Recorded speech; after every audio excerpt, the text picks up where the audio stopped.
Okay, I'm going to dispute, and I don't understand this particular violation.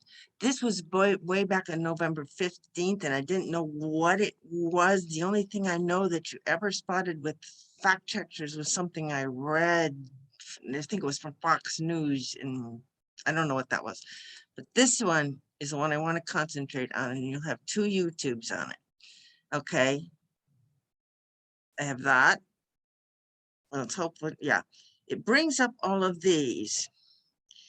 Now, it looks like maybe you think I sent 6 posts to Gail Gilwan, and I shared an event once with Gail Gilwan, but there was a long pause there. It clocked for a while before it posted. So if you sent 6, that might be what this is.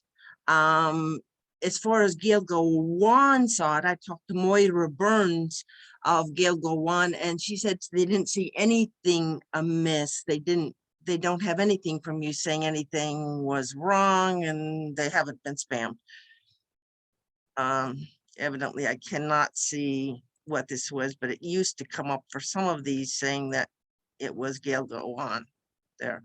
Okay, only the post and people who manage to go, oh, Gail Gilwan can see this post. That is not true. Everybody saw the post. People liked the post, and Gail Gilwan doesn't see any information about it. And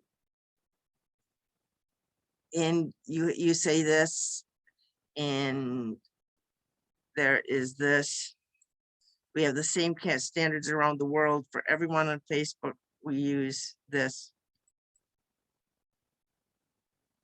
And we define spam as these things, and it has none of these things that would qualify it as spam. And I'm going to disagree with this decision. I'm getting this YouTube completed for that.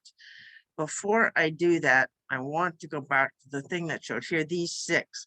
Now, it is true that I send this event and some other materials to 6 different sites, and they all want them. And I cover that in the second video on this.